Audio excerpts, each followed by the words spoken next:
अस्सलाम वालेकुम मेरे इंडियन फैन। पाकिस्तान की कामयाबी ये है कि पाकिस्तान आज पता नहीं कितने मुल्कों के साथ डिफेंस डील कर रहा है, कितने मुल्कों के साथ डिफेंस डील कर चुका है। ये कामयाबी है पाकिस्तान की। और तुम्हारी कामयाबी की क्या है? और तुम्हारी कामयाबी क्या है? तुम्हारी कामयाबी ये है कि तुम्हारा मोदी इसराइल में जाकर कहता है कि इसराइल मेरा बाप है। आपकी सरकार सिर्फ बाप तब्दील करने में कामयाब हो रहा है, बाकी आपके सरकार की हम कोई भी कामयाबी देख नहीं रहे हैं। बच्चों की तरह बस धमकियां देते हैं कि कभी हम पानी बंद करेंगे, कभी हम ये करेंगे, कभी हम वो करेंगे, करते कुछ भी नहीं है। इनके डायलॉग और आपके बॉलीवुड फिल्मों के डायलॉग बिल्कुल सेम है। आपके गोदी मीडिया के डायलॉग और आपके अंधभक्तों के डायलॉग बिल्कुल सेम है, कोई फर्क नहीं है। ये सारे एक ही धागे से बंधे हुए हैं। एक ही पर्चा इनको मिलता है जो बीजेपी के दफ्तर से रिलीज होता है, वही पर्चा आपके बॉलीवुड में भी बोला जाता है पाकिस्तान के खिलाफ, आपकी गोदी मीडिया में भी बोला जाता है पाकिस्तान के खिलाफ, और आपके अंधभक्त छाड़ते जो सोशल मीडिया पर आकर भड़वागिरी करते हैं वो भी बिल्कुल यही सेम बात बोलते हैं।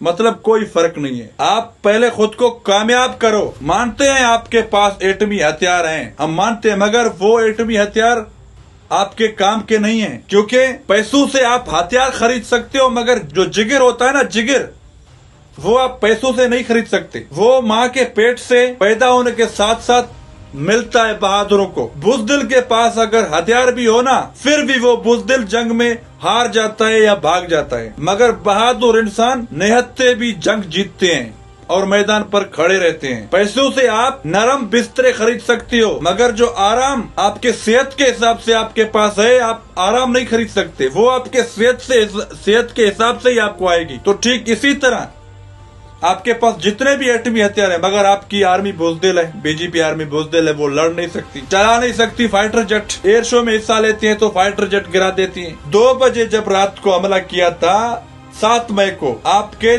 80 से ज्यादा फाइटर जेट थे। हमारे कितने फाइटर जेट उड़े? 40। हमने आपके 6 जहाज गिराए, और भी गिरा रहे थे, मगर हमारे आर्मी ने कॉल किया कि अब छोड़ दो, बस ये गिरे हुए लोग हैं, इनको ज्यादा मत गिराओ। और उस टाइम मान नहीं रहे थे कि हमारा कोई भी नुकसान नहीं हुआ, हमारा एक भी फाइटर जेट नहीं गिरा। 2 साल 1.5 साल के बाद तुम्हारे आर्मी चीफ मुंह फाड़ के कहते हैं कि हमारे 6 जवान मर गए। अरे उस टाइम तो नहीं मान रहे थे, अब क्यों मान रहे हो? जंग और टेक्नोलॉजी के लिहाज से चाहे हम बराबर हो, मगर लड़ाई और जंग के मामले में हम आपसे आगे हैं, क्योंकि हमारे पास बहादुर फोर्स है जो कभी भी दारू के नशे में ऐसी कोई बात नहीं करती जिससे पूरा मुल्क बदनाम हो। आपके आर्मी वाले दारू पीकर पता नहीं क्या उल्टी सीधी बातें करते हैं। हम लड़ेंगे, मोदी जी हमें इजाजत दो। आओ भाई, मोदी ने इजाजत दिया, आओ, आ गए, फिर क्यों गिरा के अपने फाइटर जेट भाग गए?